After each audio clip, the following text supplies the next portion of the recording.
Her fingers shook as she untied the ribbon. After years of regret, her husband had kept a gift waiting for her return, proof that he never stopped loving her. Her heart raced as she lifted the lid, and then she saw it. A wedding invitation, his name and another woman's. How did it come to this? Before we dive into this video, kindly like, comment, share, and subscribe for more content. Marcus Chin was the kind of man who turned heads everywhere he went. Tall, confident, with a smile that could light up a boardroom and a reputation that opened every door in the city. He was a contractor who supplied materials to major corporations, oil companies, construction firms, tech giants. Money loved him. His cars were sleek German machines. His suits were tailored in Milan. Even the bankers greeted him by name when he walked into their marble lobbies. If you saw Marcus back then, you'd think success ran through his veins like blood. But what set him apart wasn't the money, it was his heart. Marcus paid hospital bills for strangers. He sponsored kids through college. He handed out opportunity like it was oxygen. People called him a king, but Marcus just called it paying it forward. One afternoon, everything changed. Marcus stopped at a street-side food cart to grab roasted corn. That's when he saw her, a young woman named Sarah, tears streaming down her face as she worked the grill. Her clothes were faded, her shoes looked like they'd walked 1,000 miles. Her eyes carried the kind of sadness only poverty could carve into a soul. "Why are you crying?" Marcus asked gently. Sarah looked up startled. I got kicked out of school. I can't pay my tuition." Marcus didn't hesitate. That very day, he paid her fees and told her to go back to class. But he didn't stop there. He bought her textbooks, a laptop, even a phone so she could reach him if she needed help. What began as simple kindness bloomed into friendship, and then, slowly, into love. After Sarah graduated with honors, Marcus married her in a ceremony that shook the city. Even the mayor's office sent congratulations. Everybody wanted to witness the Cinderella story, the girl who went from selling corn to wearing diamonds. And Marcus adored her. "If Sarah sneezes," he used to joke, "I'll buy her a handkerchief made of gold." For a while, life was perfect. Marcus's business boomed. Sarah lived like royalty, designer bags, international trips, a staff at her command. He even opened a high-end jewelry boutique for her, and within months, it was raking in millions. Sarah's transformation was complete, from struggling student to business mogul, from tears at a food cart to champagne at penthouse parties. Marcus was so proud of her he could burst. But then came the phone call that shattered everything. "Ma'am, your husband's been in an accident. He's at St. Joseph's Hospital." Sarah's world stopped. She dropped everything and raced to the hospital, her heart hammering in her chest. When she arrived, she saw Marcus unconscious, wrapped in bandages, his legs twisted at unnatural angles. She screamed so loud the nurses froze. "Doctor, please, save my husband." She collapsed to her knees, tears flooding her face. For days, Sarah didn't eat, didn't sleep. She sat by his bedside, praying, begging God to bring him back. Finally, after a week, Marcus opened his eyes. But the joy didn't last. The doctor's words hit like thunder. "Mr. Chin has lost his sight and the use of his legs. He'll spend the rest of his life in a wheelchair, blind, paralyzed, forever." Sarah wept uncontrollably. Her strong, vibrant husband, now confined to a chair, unable to see the world or walk through it. At first, she stayed strong. But as weeks turned into months, something inside her began to crack. Marcus's business started to collapse. Without him supervising contracts, clients disappeared. Money stopped flowing. The man who once had the world at his feet could barely pay his staff. Meanwhile, Sarah's jewelry business exploded. She became rich, extremely rich. And with the money came pride. The kind that kills love slowly, silently, like poison in the bloodstream. Sarah began to look at Marcus differently. The man who had lifted her from nothing now felt like dead weight, a burden she was forced to carry. If he called her name twice, she snapped. "Why are you so useless?" If he asked for food, she yelled, "Can't you cook for yourself? Am I your maid?" The same man who had saved her was now being treated like a nuisance in his own home. Sarah started staying out late, partying with her wealthy friends, coming home drunk at midnight. When Marcus asked where she had been, she exploded. "Since when did you become my gatekeeper?" Marcus endured it all in silence. He sat in his wheelchair, blind and broken, listening to his wife insult him in front of guests. She told her friends she was only staying out of pity. Sometimes she'd dress up, spray expensive perfume until the air choked, and stare at herself in the mirror. "Look at me, a beautiful woman like me, wasting away next to a blind man. God, what did I do to deserve this?" Marcus would break down in tears, wondering where he went wrong. Her friends fed her ego. "You're too young, too rich, too beautiful to be stuck with a cripple. You deserve better." And slowly, Sarah started to believe them. She hired a maid to care for Marcus, distancing herself completely. He had become a liability, an obstacle to her freedom. One night, Marcus tried to reach her. "Sarah, why have you changed? What happened to the love we shared?" She hissed coldly. "Love doesn't pay bills. Maybe if you were still the man I married, I'd respect you. But now you're just here, breathing and eating my food like a dog." She walked away, leaving him in tears. From that moment, her cruelty grew. Sarah stopped giving Marcus proper meals. She fired the maid, forcing him to fend for himself, even if it meant crawling across the floor. One evening, their neighbor Grace came by and found Marcus on the ground, struggling to reach his wheelchair. She gasped in horror and helped him up. When Sarah returned, instead of shame, she erupted. "Who asked you to enter my house? Is he your husband? Must the world pity him because he's blind?" Grace shook her head in disgust.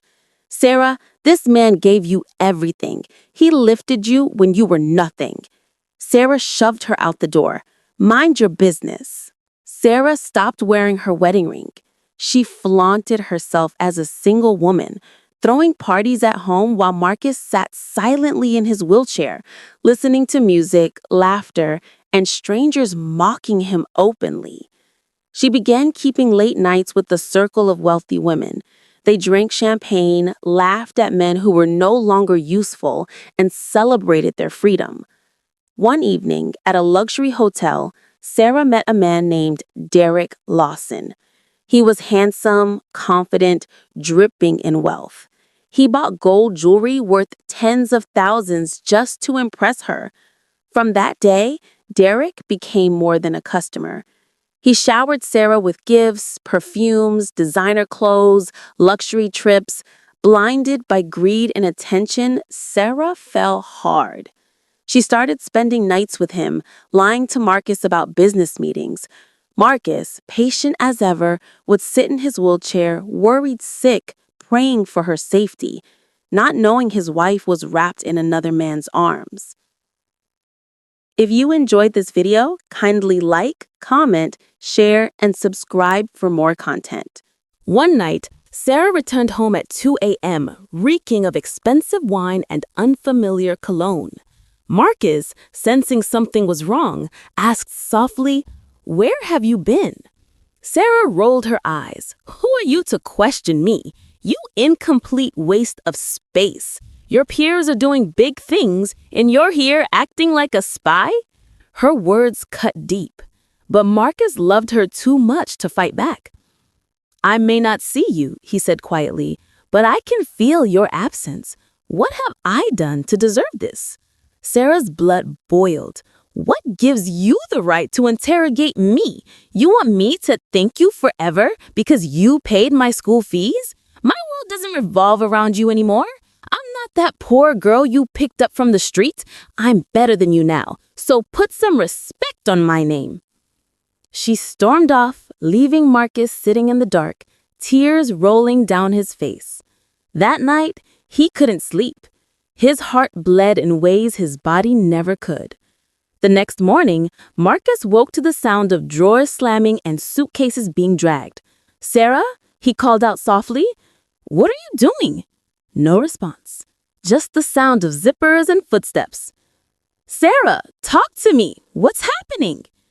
She hissed loudly. "I'm packing my things, Marcus. I can't live like this anymore. You're not the man I married, and I refuse to waste my life watching you rot in that chair." His voice broke. You're leaving me? Don't make this harder than it has to be. I deserve to be happy. You can stay here and pray all you want, but me, I'm moving on." She dragged her bags outside. Their neighbor Grace, returning from the market, saw her loading a black SUV.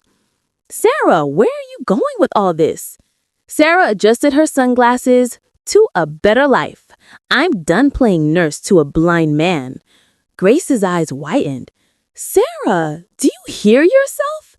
That man gave you everything. He lifted you when you were nothing." Sarah ignored her, slid into the car, and lowered the window. "Grace, mind your business. Life is for the living." The car sped off, leaving a cloud of dust and Marcus alone, weeping in his empty house. For months, Sarah lived her dream. Derek took her to Dubai, Paris, London. He bought her diamond watches, designer bags, and showered her with attention she thought she deserved.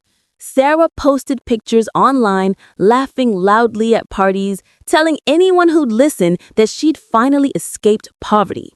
This was heaven, the life she'd always wanted. Until one night, everything came crashing down. Derek threw a party in his penthouse to celebrate a business deal. The room buzzed with expensive perfume, loud music, and drunken laughter. Sarah sat beside him, her diamond bracelet glittering under the chandelier. She felt like a queen. But as the night went on, the men started drinking heavily. Their voices grew louder, their laughter rougher. Derek's friend Simon slapped him on the back and said, "Bro, you actually did it. You pulled it off." Derek grinned. "Of course. When have I ever failed a challenge?" Sarah, curious, turned, "What challenge?" The men exchanged quick glances and burst into laughter. "Ah, Sarah, it's just guy talk," Simon said, waving her off. But Sarah pressed. "No, tell me. I want to know." Simon, already drunk, smart. "Okay, since you're asking, Derek here made a bet years ago that he could steal a rich man's wife and make her worship him like a god. We all thought it was impossible until you came along." The room went silent. Sarah froze. "What? What did you just say?" Derek shifted uncomfortably. "Simon, you're drunk. Stop talking." But Simon continued. "Didn't you say it yourself? You said any woman who'd abandon her crippled husband for money would follow anybody in a Benz. And look, you won." The laughter that followed felt like thunder in Sarah's ears. She stood, trembling. "Derek, tell me it's not true." He avoided her eyes. "Derek," she screamed, "tell me I wasn't a bet." He sighed, dropping his glass. "Sarah, calm down. Don't embarrass yourself." Her voice cracked. "You used me. You made a joke of me." Derek's expression turned cold. "Let's be honest, Sarah. You were easy. You were already halfway gone before I even tried. Any woman who walks out on her blind husband for money isn't exactly hard to win." The guests gasped. Some chuckled. Sarah felt her knees buckle. Her vision blurred as tears filled her eyes. She slapped him hard across the face. "You monster! I left everything for you." Derek laughed bitterly, rubbing his cheek. "You left everything? You mean you left a good man for me? Don't make it sound noble. You got what you wanted. The clothes, the trips, the money. But now, the game's over." Sarah's voice broke into sobs. "So you never loved me?" Derek picked up his drink and turned away. "Love? Love is for fools like Marcus, not for men like me." Sarah's world shattered. She ran out of the penthouse, her heels clattering against the marble floor, her tears mixing with her makeup as she stumbled into the street. Rain began to fall, hard and unforgiving, just like the reality she'd created.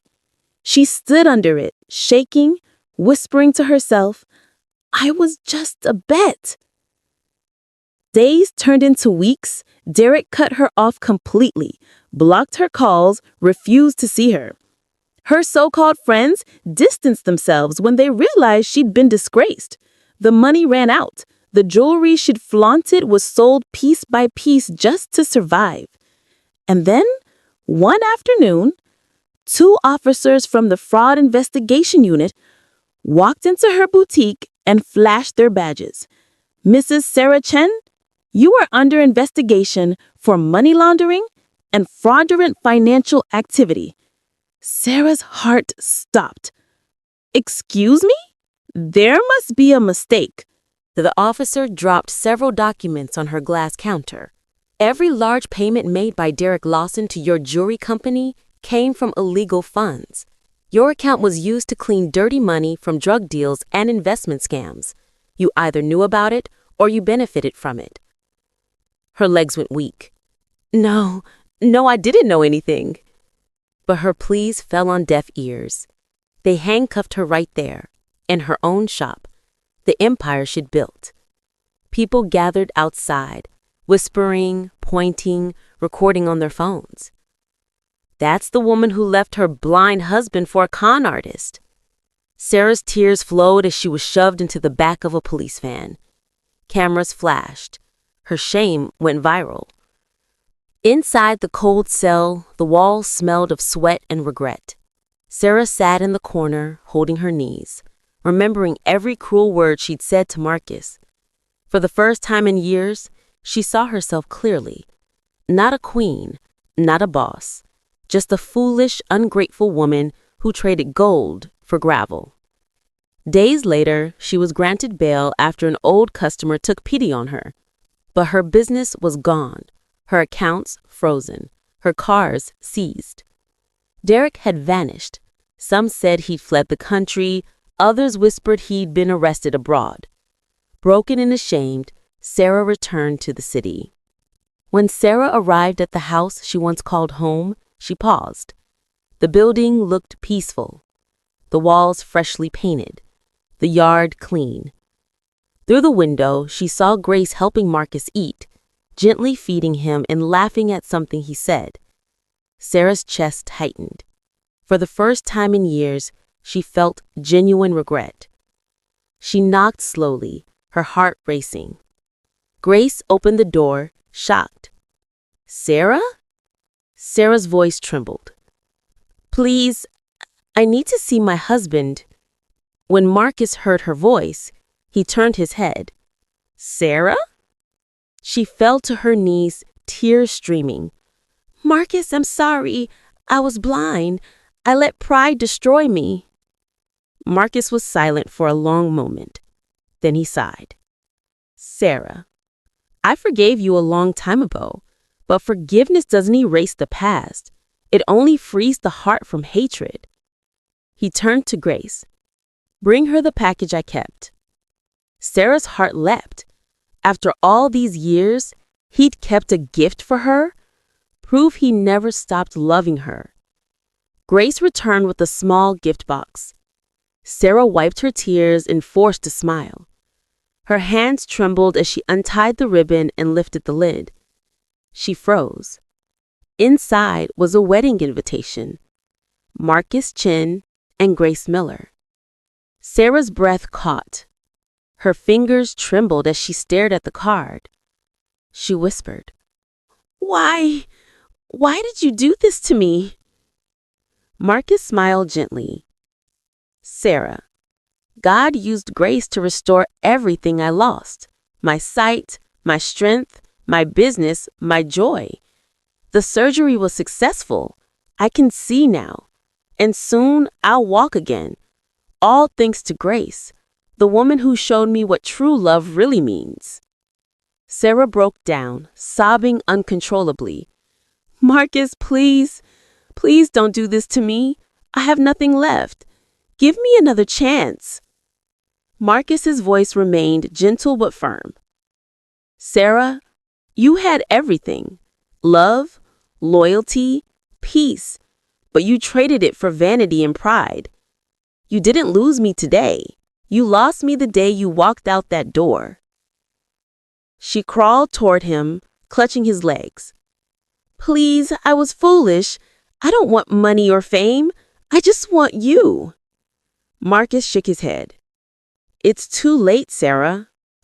Grace stepped forward and gently pulled her away. Marcus handed Sarah an envelope filled with cash. This will help you start over, but you can't stay here. Sarah left the house broken, clutching the wedding invitation like a wound that refused to heal. She wandered the streets aimlessly, staring at Marcus's name beside Grace's, and wept until her voice gave out. The man she once mocked had risen again, restored, loved, whole, while she, who once thought herself a queen, had become a shadow of regret. As the sun set that evening, Sarah sat by the same street corner where she'd once sold roasted corn, tears streaming down her face. And in that moment, she realized she had been the blind one all along. If you enjoyed this video, kindly like, comment, share, and subscribe for more content.